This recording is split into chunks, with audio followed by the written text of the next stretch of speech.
Welcome back to another episode of Bischel Ball. My name is JP Sponseller, joined by Corey Klingenbeck and Cole Harding. Corey, why don't you go ahead and start us off with this Mio's Pizza ad real Let's quick? go. This episode is sponsored by Mio's Pizzeria. Cincinnati Bearcats fans, we'd like to invite you to Mio's, conveniently located on Short Vine.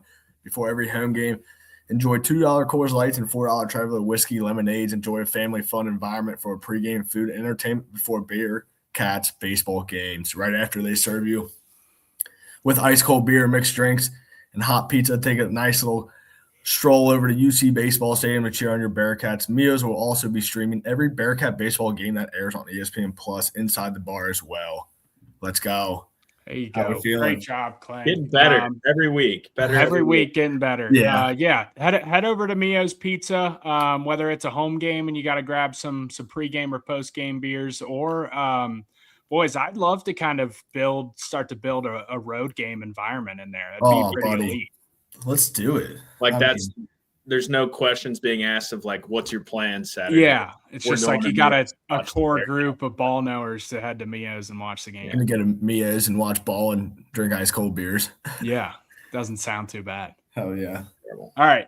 Well, before we get into our normal routine of the episode, we thought it was only right that we bring on the new national home run leader in college baseball. We got Cincinnati's very own Quinton Coates joining the show today. Quinton, thanks for taking some time out of your off day today. And how's everything going, man?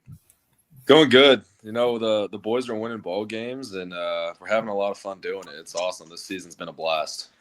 Yeah, talk a little bit about I know you're from Kansas, so you've probably ventured out west a little bit, but new part of the country for, I'm sure, some of the guys on the team out in Provo and then going over to Utah Valley.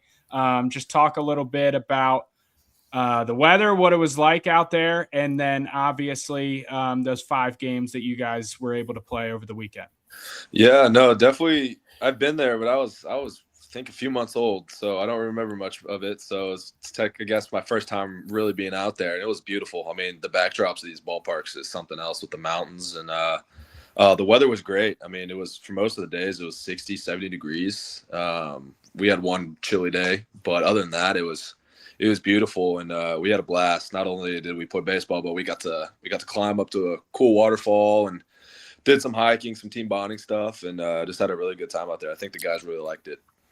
Yeah, I was a little bit nervous. I know it was a little bit ballsy by the Big 12 to be scheduling some like home series for BYU in the first month of the season and Utah in early March, but ended up working out. Looks like you guys had a lot of sunshine, 60 to 70 degrees. And Cole, and Corey, it looked like they went to that same exact spot that you guys went to in 24. That was heat. Yeah, 2 years ago we did the same exact thing. It was sweet. Yeah. I was mic'd up for it too. It was hilarious. But I mean, anytime Kling gets mic'd up, it's got to be. No, that's cool that you guys got to drive around, see a little bit of stuff. That place is immaculate. Just like looking down from the airplane, landing in, and driving around that place is sweet. But For sure. I'm glad you guys got to enjoy it a little bit. I'll never forget. There was one day you guys played later, and I went up to try to fish a little bit on that same road, and I was on my way back and like pulled into that lot because I saw the bus. I was like, maybe the first person I see before I see anyone from the program is just Mark Brooks, like right there. And he's like, "What's up, man?" And he was just chopping it up with you guys and hanging out with you guys all day. It was hilarious. Yeah, it's great. All right, well, let's talk some baseball about this week. Obviously, 3-2 week on the road. Not the worst thing in the world, but I kind of agreed with Coach Bischel's post game. He felt like a little bit of a disappointing weekend, dropping those 2 games at BYU. The bats were going early and often, though, for the most part. Just talk a little bit about how you guys swung it this weekend and how you guys are feeling after this road trip coming home for your first home series in the Big 12. Yeah, I thought we swung it well over the 5 games that we were there. Thought we had a bit of some dead periods in there where they were really cold. But once one hit got going, like one hit that I can remember that we had was Enzo's yesterday, I would believe, and the floodgates just opened. So it's kind of one of those things like chain reaction. Like when one guy gets going, everyone gets going. So if we can just find ways to do that earlier in the game and more often, I mean, we're going to be unstoppable on offense. It's just really fun to see. We just got so many guys that can swing it so well and get on base, and guys that can score runs, steal bases, bunt, hit the long ball, everything. It's really cool to see. We had moments where we did that this weekend, and obviously we fell short a little bit at BYU, but we're not pressing the panic button. We know we're dogs, and 1 through 9, everybody's solid, and we're going to be just fine. Yeah, speaking of long balls, we're March 18th. You got 15 jacks. So what does it feel like to be labeled that national home run leader right now? It's cool, but we got a long season to go. I mean, everyone asks, like, how does it feel to hit all these home runs? And I just say, as long as we keep winning, I don't really care about that number total there in the home run column. If my home runs they lead us to wins, then let me hit 1 million. But as long as we keep winning ball games, that's all that matters to me. And we're doing that for the most part right now, and we're trending in a really good direction, and I'm excited for it. Oh yeah. Yeah, great big league answer, by the way. Big league answer. Just if you were wondering, I did look at some numbers here. Those 15 home runs are translating into a team leading of 37 RBIs by a long shot. So I'll say this: with 17 wins on the record, I'd say you're doing your job of contributing to those wins for sure. Let's go. I'm curious now.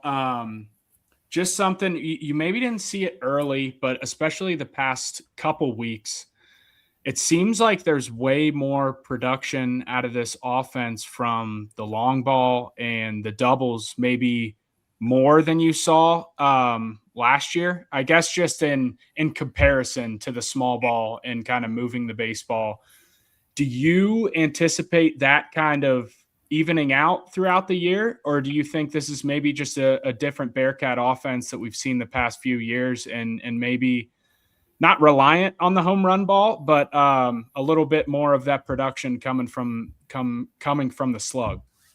Yeah, I think we just have a lineup that's really good at both. I don't think it's so much of a lineup that we have really good guys that can bunt, and we have guys that can hit the long ball. I think we have guys in the lineup that can do both at a really high level. And I think that's kind of why you're seeing more of that home run. Because last year, I mean, we had a really good lineup, but I think we had some guys in there that were more there for that short game piece. Mm-hmm. And I think Coach Bischel made the lineup intending it to kind of be like that, where we have guys in the lineup for that short game piece, but they're also producing those doubles and that slug. And it's really cool to see that 1 through 9 can really put some charge in the baseball, but also do that short game part that makes Bearcat baseball what it is. So I think the answer to that is there's a little bit of both going on. Yeah. It's been almost like, in this is more of a conversation, it's been almost like super exciting, but a little bit like makes you angry at times. I know you talked about like those cold spots in there, and I guess you're just, from watching the past couple of years, I'm anticipating more of like at least getting something going every inning. But then again, I mean, it feels great knowing that there are multiple guys that can come through with that big 3-run homer late in the game. Absolutely. Yeah.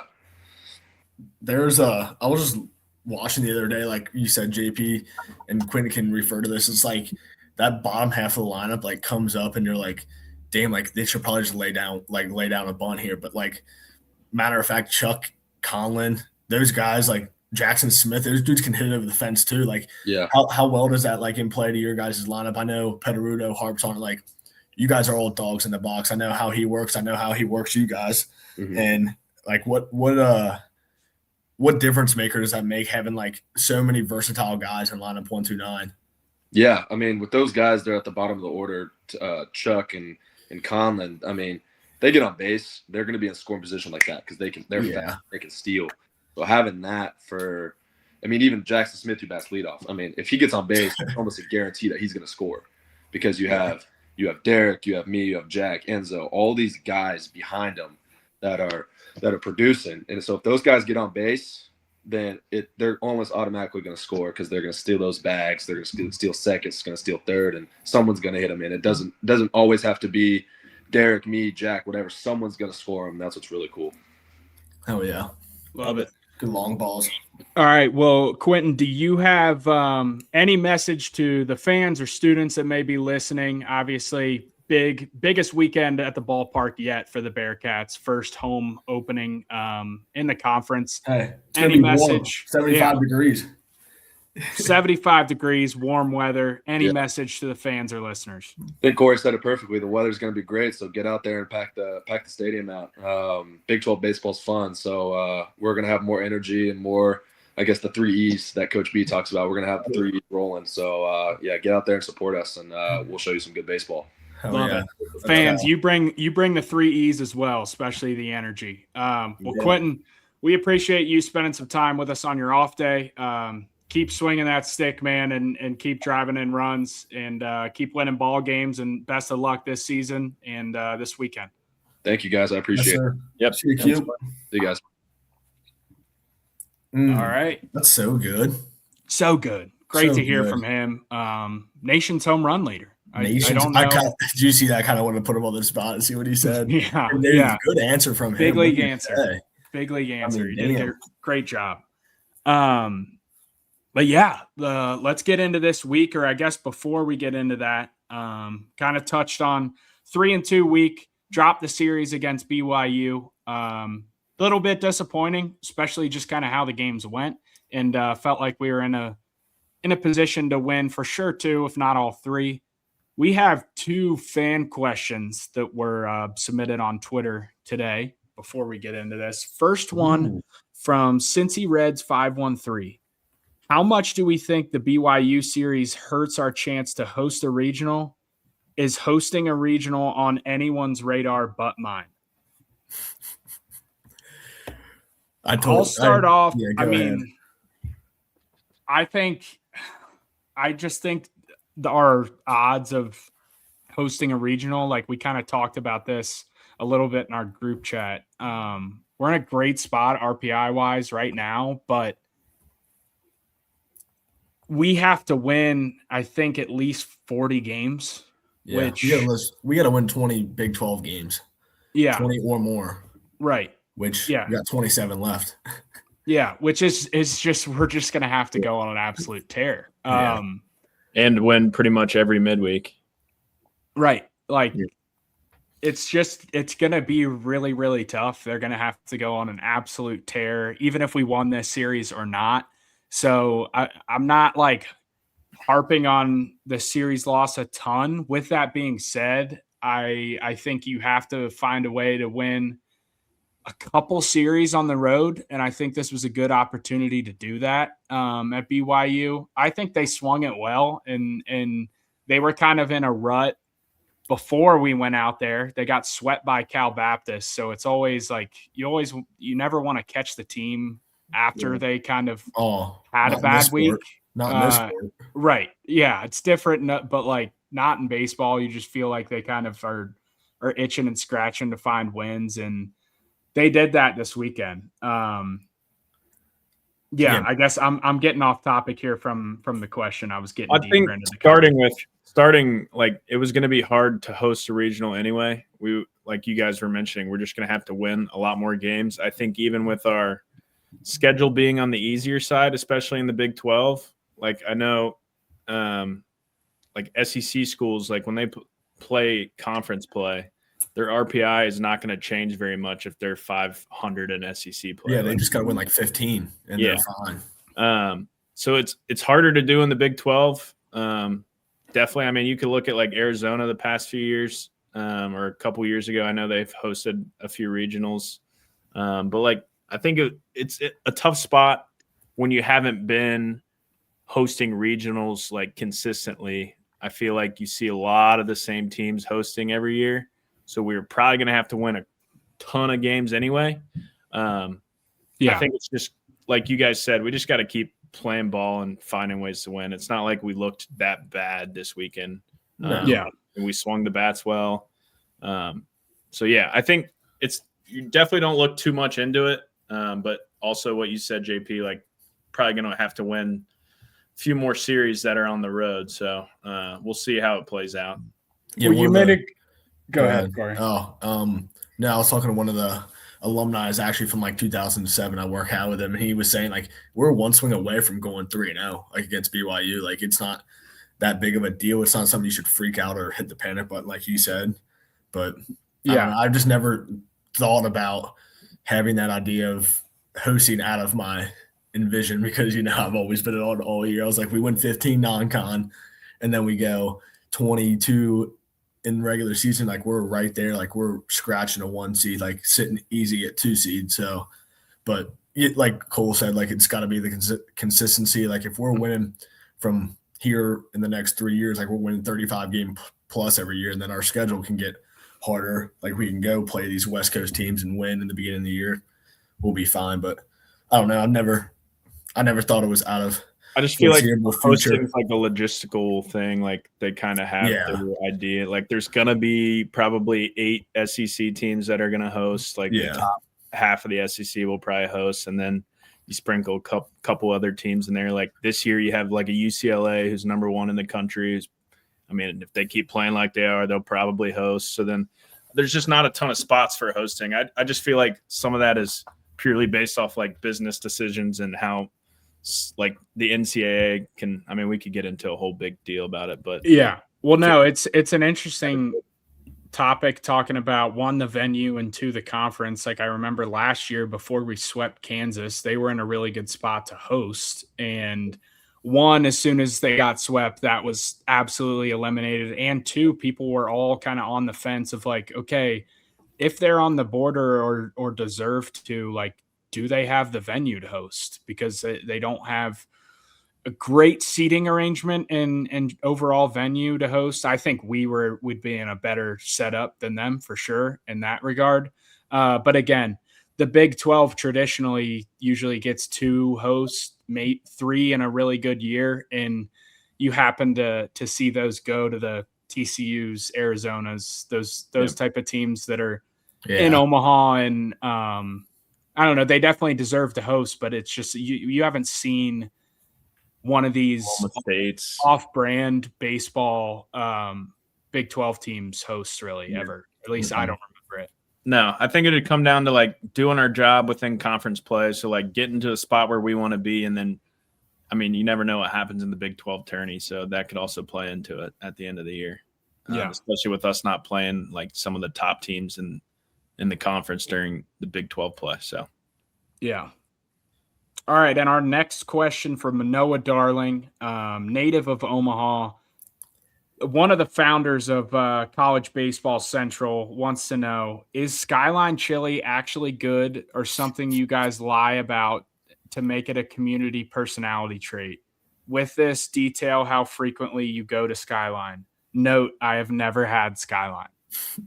Is this dude like throwing rocks, shooting shots, and probably banging us down from Skyline right now?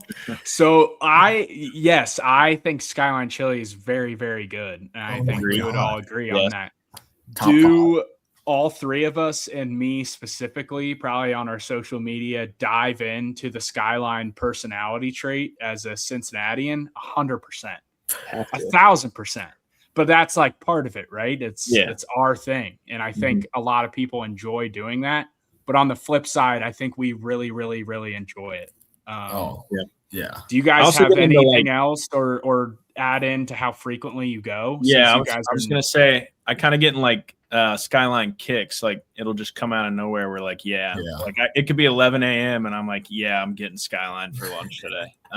Like once it hits your brain, or if you start thinking about it, for me, it's like, I have to get it. It's got to be, It's in like waves. So like I might not go every week, but there's some weeks where I might go 2 to 3 times. So it's like, it's kind of just depends. Like when you're craving Skyline, like you're going to Skyline. Yeah. You definitely, you rarely find that person in Cincinnati or in the Midwest that like shits on Skyline or like hates it. Like there's got to be less than like 5% I'd say in Cincinnati that hate Skyline. Like people probably don't like it as much as we do, but they can eat it. People like it. Eat it. Yeah, they can bear with it. And you hear like the out of towners or like the dudes we play with at UC just like hit it once and they're like, no. Yeah. And then you get the coaches from the north like Winsky and Sheriff who just devour it probably 4 times a week. Also, while we're on the topic of Skyline, I don't know if you guys saw what the Reds are doing. Yes, dude. Free Coney. Free Coney for That's everyone. really good. Yeah, I mean, so you can count on at least me and Corey. I know because John, I don't think you'll be in town, but me and Corey will be going to a Skyline somewhere in Cincinnati on. I'll be down there opening day. I was going to say today. Well, that's another thing I was going to bring up as far as like Cincinnati sporting events get me fired up to eat Skyline. Yeah, it's like requirement to eat it in the stadium. And it's not as good as a restaurant, but it's a requirement to eat it. That and like either before or after. Yeah. And like to make my own Skyline, have to go to Kroger and get it out of the can. Yeah. So like I only do that like I'll make it pretty much damn near before like every Bengals game. Like when they're doing well, when I'm excited about the game. Yeah, I'm firing up Skyline dip and I'm ready to go every Sunday. Yeah. Mm-hmm. It is a thing where like Cincinnati sports just kind of made Skyline like it's a partnership that was like, or a match made in heaven. It's like all the sports team and Skyline. It's just a thing. It's the best. Yeah. It's the best. It's amazing. All right. Well, Johnny, Noah, as you could hear over this recap. As you could hear, we do really like Skyline and we could talk about it for a long time. But let's get into this since we've spent a lot of time chopping it up here. 3-2 week, 1-2 in the Big 12. 17-6 overall. So I want to shout out my good friend Halvine on Twitter at French Bearcat. Halvine. He put out a tweet that really boosted my spirits after this weekend or after one of the games yesterday. Yeah, he did. So I'm disappointed after the weekend, still just wanting to scratch out some wins at Utah Valley. And he put out, just so everyone knows, at this point last year, we were 12-12. 24 games in. And when you look at this and see 17-6, despite some of the games where you feel like you could win, feel like we're in a really good spot right now, getting into the thick of things in conference play. Mm-hmm. Yep, I love it. Dude knows ball. Whoever's running that account, hey, he is a ball knower. Yeah. Ball knower. All right, game 1, 5-2 loss. I thought Nate Taylor threw pretty well. Really, the only blemish there was the 2-run homer, caught victim of the long ball once again, which seems like to be a trend for him early on in the year. He shoves and then just gives up a couple solo homers or a 2-run homer or something. But his final line was 4 1/3, 2 earned runs, 5 hits, 2 walks, 7 strikeouts. Let's see. He scored 1 in the 6th on a Quinton Coates sac fly to make it 2-1. And then Marsh came in for Nate Taylor, and later in the 7th gave up a 3-run homer to extend BYU's lead to 5-1. We were able to scratch 1 in the 9th and get some traffic on the bases, but it ended up not being enough. And Bearcats dropped game 1, 5-2, obviously scoring 2 runs. Don't have very many offensive highlights for you guys. I thought their dude, for what it's worth, looked pretty good. I thought he had his stuff working and threw very well, their starter. And 5-2, it's your classic lower scoring Friday night game, and just fell short and couldn't really get anything going offensively. Yeah, I mean, all around disappointing loss. I mean, then again, I said earlier, like we're 1 or 2 swings away from a W right there. We had a lot of dudes in scoring position. So, I mean, it's a hard one to bite, Big 12 opener. So, and then we bounce back game 2. Yeah. I mean, we lost. We gave up 2 home runs, and that's the way they scored, I'm pretty sure. So all 5. So, I mean, you're going to run into games like that. I mean, they weren't really producing much offensively. They just had 2 big swings. So, it was just kind of like you said, that pitching battle. So they just came up with 2 bigger swings than we did. So, I mean, that's kind of what that game boiled down to. Yeah. And then the boys came out ready to go in game 2. Quinton Coates started us off with a homer in the second or in the first, absolute nuke, which we'll show you right here. The 1-2 pitch. Left field. Way back, and that's what he can do. Monster home run, a 2-run shot for Quinton Coates, his 13th on the year. And the Bearcats strike first in the second game of our 3-game series. It's 2-0. Well, that ball was out of there as soon as he swung the bat. You can see him just kind of hang at home plate there. That was a 78-mile-an-hour curveball that got him the first time that he threw it. That time, it was just right down the middle. And what did we get the numbers on that one? 467 feet? Yeah, 115 off the bat. I think the cameraman had it wrong too. He should have like panned into those mountains up there. That ball had to like hit the base of the mountain, bro. Yeah. That He thing. definitely, there's no way he tracked where that thing landed. And shout out the left fielder for BYU. I thought he looks so defeated after like when they show him back on the camera. He's just like close up. Yeah. But All no, right. And then Bearcats kept it rolling, struck again in the fourth with back-to-back home runs by Charlie Niehaus and Conlon Daniel. I don't have Charlie Niehouse's on here. It was awesome, though. It actually hit the top of the wall and bounced over, which was always fun to see. Bischel was mid-interview on that one, so that was fun. But here is Conlon Daniel's home run to follow it up, and this one was a no-doubter. This one to left field, and this one's going to be a no-doubter. Back-to-back shots for the Bearcats. Colin Daniel gets his first home run of the season, and it's 4-0 Cincinnati. Yeah, Conlon just, as soon as it was hit, you knew it was out of here. That was kind of a hanging pitch, 78 miles an hour. And, boy, Daniel. Another hanger, absolutely crushed. 4-0 lead in the fourth. I thought Logan Knight had a really solid start until he started to get touched up there in the fifth or sixth. I don't know necessarily. I can't remember exactly like the given situations from looking at things and looking after the fact. Maybe he was left in a bit too long, but it's also in that situation where you're trying to win Saturday, Sunday. You got a little bit of a run lead and a cushion, you're going to ride that guy out as long as possible. And they used a lot of arms on Friday night as well. Yeah. So, yeah, I mean, I think he pitched pretty well. It looks like they started to get to him in the sixth. Yeah. His final line was 5 1/3, 5 hits, 3 runs, 2 walks, and 5 strikeouts. Really lights out for the first 3 to 4 innings there. Mm-hmm. Yep.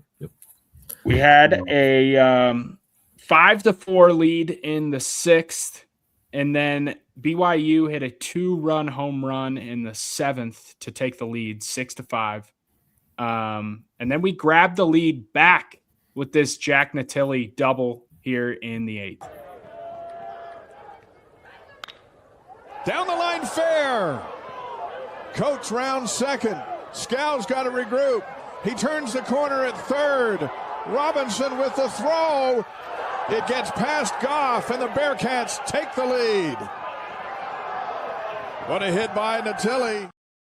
Oh, Yes, sir. Great knock and a big spot for Jack.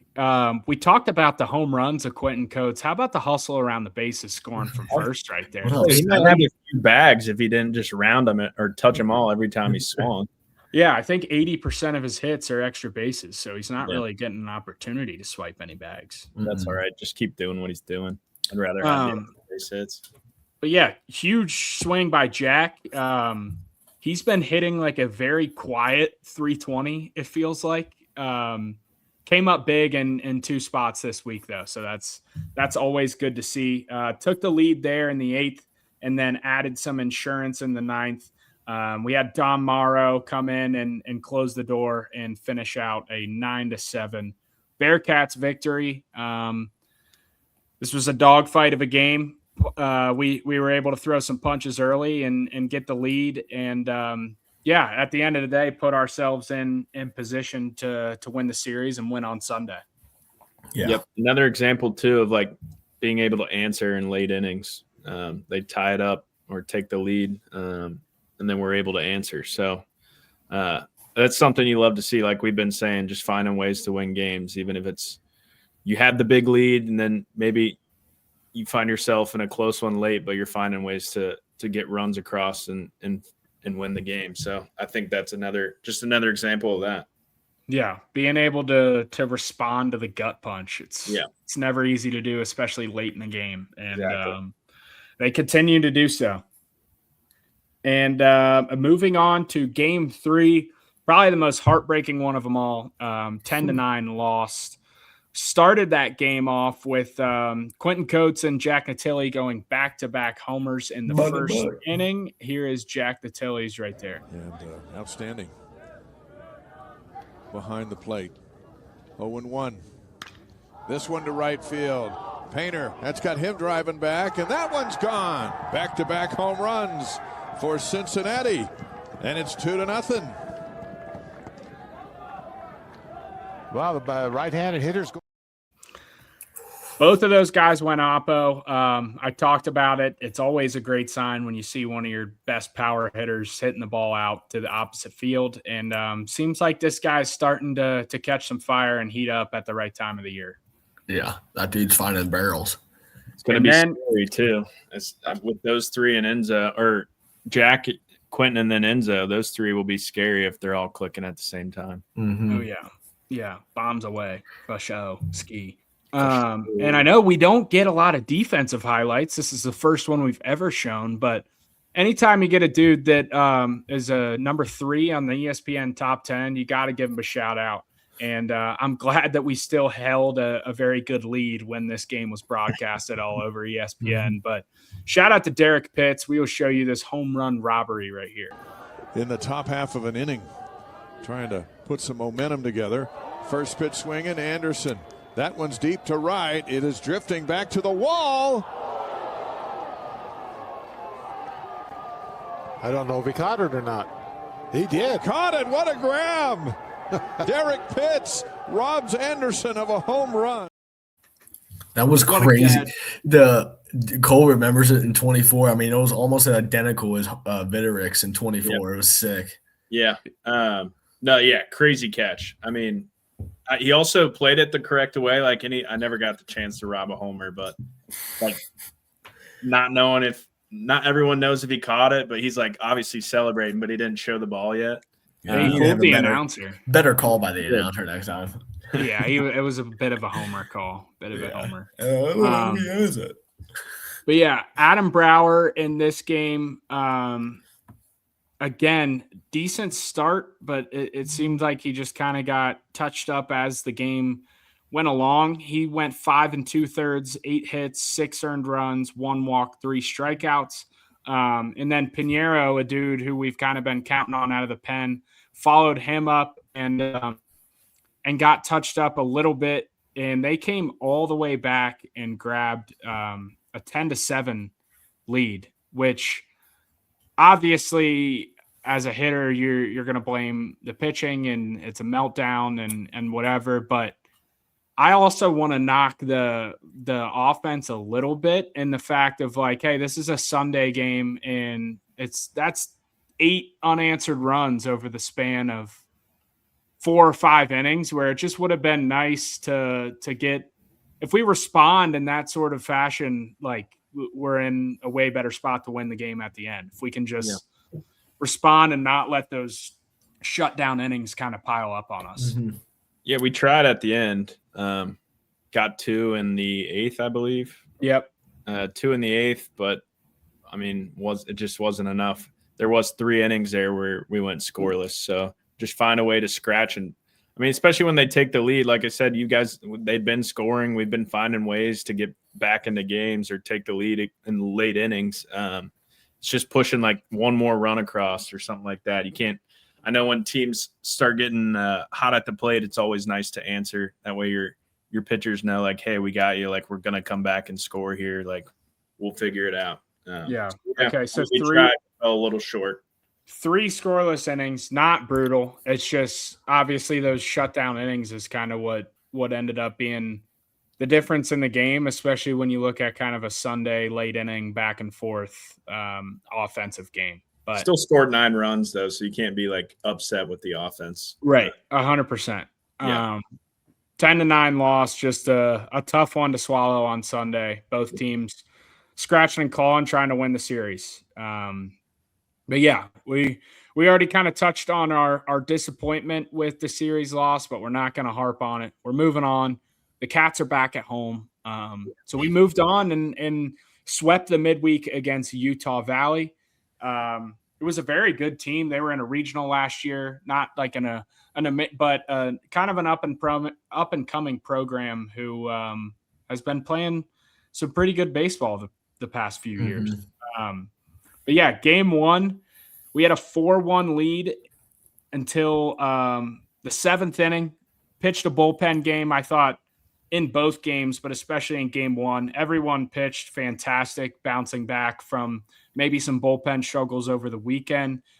Schuler, Johnson, Buskowski, Coulter, and Brown all finished that game out, or from start to finish, only allowing 1 run. And I said there was 4-1 lead in the 7th, and then Ryan Taransky was able to just bust this game wide open late with a grand slam here. And Felice 0 for 2 tonight. He swings and drills one deep into right center field. That one's still going. It is gone. A grand slam for Taransky. Cincinnati opens it up. It's 8-1.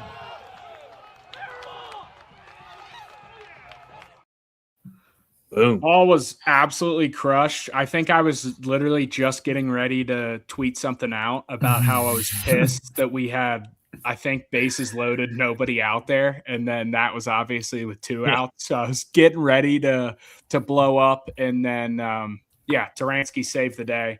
Bearcats cruised, added on a couple more, and wrapped that up in 8 innings with an 11-1 victory. Yeah, I think also, Kling, I know you mentioned it. I don't remember if it was on air last year or last week or not, but I saw it on Twitter too. They were Utah Valley was throwing their weekend arms. Yeah, they didn't play a midweek, they didn't play a weekend series, so they threw their Friday, Saturday, Sunday guy or Friday, Saturday guy. Yeah. I mean, the Sunday guy, I don't know who it is. But he probably got in there in relief at some point. That first dude they threw on Monday wasn't terrible. It was like right over the top with a banger of a curveball. So really, those were their best arms that they started. So I thought both games. I mean, obviously, as you got like deeper into anyone's bullpen, you had a guy come in for a couple batters that didn't look great. But we knew this was going to be kind of a scrappier 2-game midweek, considering it's a decent team throwing their best arms at you. And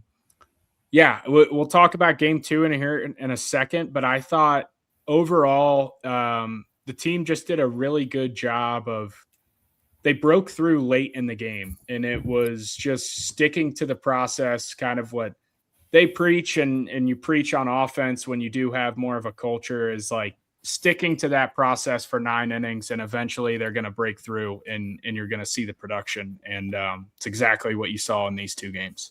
Those games, they didn't score until like the 6th or 7th inning. They didn't start popping off until then. So, it was good to see him come through late, especially like in a 4-1 ball game there, the Taransky grand slam. We had bases loaded, no outs. Like if they get out of that gives them some momentum, and they're like, we're still right in this ball game. I mean, we can go score 3 runs like that. When you get it to 8 runs, or I guess it'd be 7 runs, that's a little harder to do. So that's a huge hit, especially if we had bases loaded, no outs. That would have gave them some huge momentum if they got out of that. No, I totally agree. And I think that's why I was so like tense in that moment, is because just knowing you just get that feeling when you give a team a big momentum break like that late in the game and you're only up a few runs, that especially on the road. Yeah, just almost, even though you have a 3-run lead, kind of puts you on your heels a little bit. Mm-hmm. Yeah. But rolling on to game 2, I had a bad feeling about this game right when I turned it on at the TV, St. Patrick's Day, and they had some green unis on. So I immediately just had a bad feeling in my stomach, and really for most of the game. Again, really good job by the pitching staff and the bullpen. Garula, Blue, Marsh, Eager, and Morrow all finished that game. 6-3 victory for the Bearcats. We were down 2-1 in the 7th inning. And like I said, just kept scratching and clawing. And we had our guy, Jack the Tilly, come through again with a big 2 RBI double to give us the lead. The 2-1 pitch. He swings in, hits one fair down the third baseline. That's going to roll into the left field corner. Pitt's coming around third. He'll score. They're going to wave around the back runner, Coates. Here comes the throw. it does not come home, and Cincinnati takes a 3-2 lead. Natili just hitting those third base doubles every time. Just yanks down the line, and Coates just getting on his horse every time. But yeah, great to see that. Gave us a 3-2 lead there. And then Turansky again, a big 2-run homer to extend that to a 5-2 lead. And then a Quinton Coates home run in the 9th for some insurance and hold that 6-3 victory and get the hell out of Utah and get to the airport and get back to Cincinnati. Yes, sir. Yeah, I mean, not a huge offensive explosion, but this is the cap to your 5-game road trip there. Yeah. In Utah. So always good to see the boys still locked in, finding a way. If we could just score some more runs, like not in like the 6th or like the 7th inning after. I mean, don't get me wrong, runs late are great, but yeah, I feel like every game we talk about, it's like most of our productions, like the later half of the game or the back half of the game. Mm-hmm. Yeah. Yeah, talking about some offensive numbers to date, Bearcats are hitting 304 as a team, and running through some of our leaders here. Derek Pitts leads the way with a 366 average, 5 doubles, 13 RBIs, 11 stolen bases. Behind him, Enzo Infelice with a 361 average, 6 doubles, 2 homers, 13 RBIs.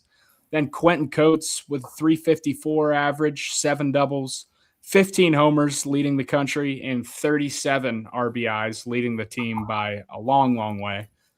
Jackson Smith hitting 338 with 7 doubles, 3 homers, 19 RBIs, and a 558 on-base percentage with 11 stolen bases. So exactly what we want. Keep throwing that dude in the leadoff spot every game. Yeah, I'll add one more stat since I just came across it on Twitter. Kind of sick.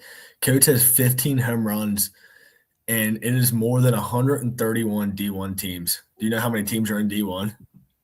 I think it's Trivia fact of the day. Trivia question. 300? Yeah, 308. Yeah. So like more than half of teams. Almost half of the teams in D1. He's got more homers than. Well, he's got more than Utah. I know they only have 10, so I just looked at that. He's got more than their whole squad. Utah. Another stat on Quinton Coates while we're at it. Let me pull this up. It's his 13th baseball hit over 110 miles per hour this season, trailing only DBU's first baseman. Yeah, so, I saw that DBU dude. He's 110 is big boy numbers, and he's hitting that number about just as much as anybody in the country, more than anybody except for one. I've never hit a ball that hard. I don't think I have either. 107. I was like, that ball was smoked, and then he's like 110 13 times halfway into the year. I'm like, all right. I just hope people keep throwing to him. You know, they just He's tough. Well, I mean, the guy in front of him's hitting 350, and the dude behind him's hitting 360. So you have to. I think you have to just take the Utah Valley route. You got to throw to him and just play 4 outfielders. Yeah. How about that? That was not the Little League treatment. They literally were playing 4 outfielders. I was crying laughing when he hit that ball out in the 9th. Just like seeing the camera angle of 4 outfielders all running towards a ball, leaving the yard was hilarious. But last 2 guys to mention, Jack Natili hitting 320. We talked about just a kind of a quiet, consistent season. It feels like he's about to start heating up at any moment. 8 doubles, 4 homers, 22 RBIs, second on the team in RBIs. And then smaller sample size, but through 9 games, Cal Sefcik hitting 400 with 3 doubles. The Cal that we know and love, just hitting seeds. And baseballs. Low and hard. Baseballs. All right, and talking about our pitching staff, 3.99 team ERA. Very solid. Not bad. Sub-4 across the board. A couple of guys specifically with sub-2s to shout out. Dominic Morrow, 1.62 ERA through 16 2/3, 1 walk, 24 strikeouts. That's what you love to see out of the pen. Just pounding the zone, going right after dudes. And then Chad Brown, the freshman, a 1.80 ERA, 15 innings pitched, 8 walks, 25 strikeouts. He's been really impressive in his freshman season. Yeah. I mean, those strikeout to walk ratios are elite. Yeah. Even 25-8, like I'd take that in a heartbeat. Well, talking about it as a team, not to cut you off, but as a team, 77 walks, 224 strikeouts. So, just fill up the zone. Keeps your defense locked in, like all kinds. Even if you, I mean, don't get me wrong, striking out guys are great, but when you're filling up the zone, your defense stays a little more locked in than when you're sitting up there and walking 2 to 3 guys or getting everyone in a 3-2 count and stuff like that. So, well, I guess the thing going off of that too is like, I do think the stuff and the talent in our pitching staff is better than it ever has been. But at the same time, like, we don't have a ton of dudes that are running it up to like 96, 97 with like that high punch out stuff. So like it just kind of shows when you do attack the zone, like how you're able to rack up those strikeouts simply by just getting ahead in counts and attacking more than trying to spin all your, like, I don't know, just being the guys to death. That's what they like. I wasn't or people will call them like some pitchers throwers because they don't know where it's going. But if you can get the ball to where you want it to go, you have a pretty good chance of, especially when you have a plan against hitters. Like if there's a weak spot in a hitter's swing or something like that, and you know it, like you can get balls to where you want them to be. I mean, that's when you really become an elite pitcher. Yeah. Yeah, great stuff out of the staff. I know some scuffles this weekend, but overall, I've been very happy with the pitching staff to date, and the offense is rolling too. I have no red flags from my end as we are in week 5 here. But talking about Utah, they are coming into Cincinnati at a 12-6 record. They just won the series at home 2-1 over Arizona. Both of their wins were very scrappy, late inning. You could argue that Arizona blew it or that they scrapped it out in the end. It was just those kind of games for an Arizona team that's just struggling to scratch every single win right now. It seems like every win's a struggle. But yeah, these guys they played very hard. Talking about their offense, they got 5 guys hitting above 300. 277 team average. Like I mentioned, only 10 homers on the year and just not a lot of slug or extra base hits in general, which what we talked about, I think that kind of plays in our favor a little bit. It feels like our starting pitching and even our bullpen, like we're not giving up 6 hits in a row. We're just giving up the just get a Walker. Walker hit better than the long ball. You know, they always said solo home runs will never kill you, but 2 or 3 run homers. Yeah, 2 or 3 will bite you. So those will hurt. I'm just, I'm hoping for another 2 or 3 game winner this weekend.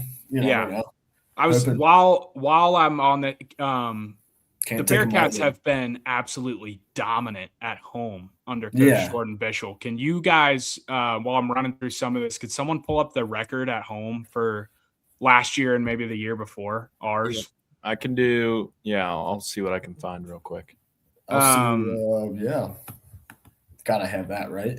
But yeah, I do think this program is on the up and up a little bit. They definitely can't take them lightly.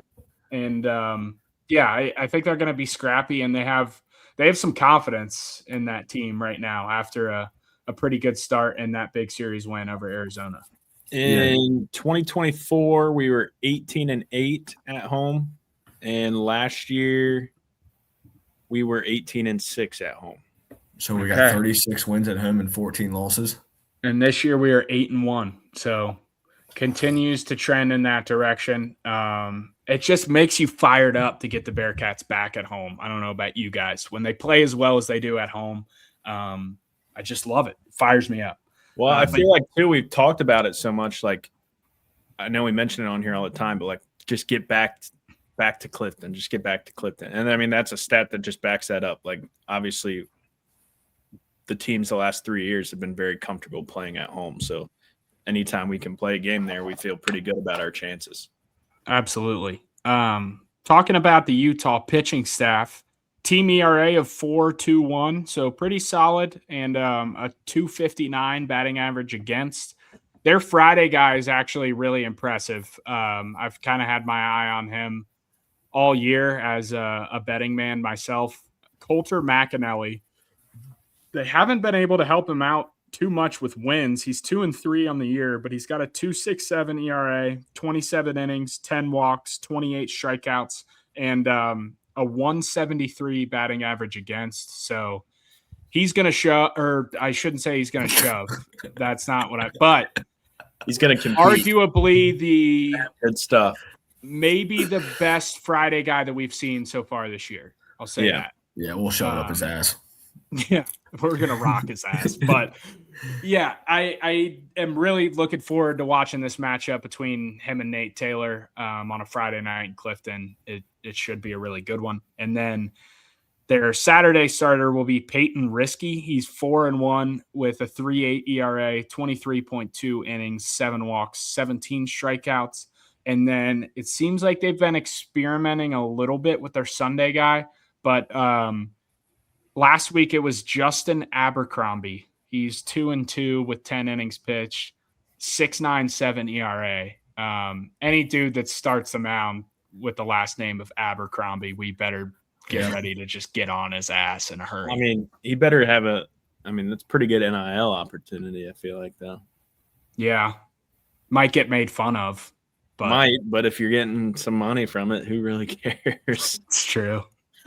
Abercrombie Instagram ad, rocking colognes. Never know. But yeah, I agree. I mean, better get to that guy. Yeah. But yeah, talking about just how we kind of match up against them, like I said, I think we're a better team. I think we have more depth offensively and on the pitching staff. And I do like the way they match up against our pitching staff, considering we've just gotten beat by the long ball and they don't hit too many of them. I think we're the better team. We're at home. We just talked about how well they played at home. I'm really looking for this team to for sure take 2, maybe 3 this weekend and kind of build some momentum into Big 12 play. And I know we talked about it last week, but tough starts, it seems like, in conference play the past couple of years. So it'd be nice to see us get back on track and get some momentum early on in the conference schedule. Yeah, let's just get out hot and hard here soon. Let's go. I'm with you. I think it's you have to win 2. Not have to, but I would definitely expect them to win 2. But I'm kind of leaning towards a little sweep action here. I think I love it. Opportunity for another sweep. Yep, I love it. All right, we'll pack the park this weekend. Get out there and enjoy the warm weather. Get some beers and support the Cats. Support the boys. It's a big weekend at the park. We need to scratch for sure 2 wins this weekend. What do you say? Yeah. Let's go. Cats. Let's break this one down. Let's break this one down. Hey, Cats on me. Let's go. 1, 2, 3. Cats. Let's go. All right. Good shit, boys. And let's go, Cats, and we'll see you next week.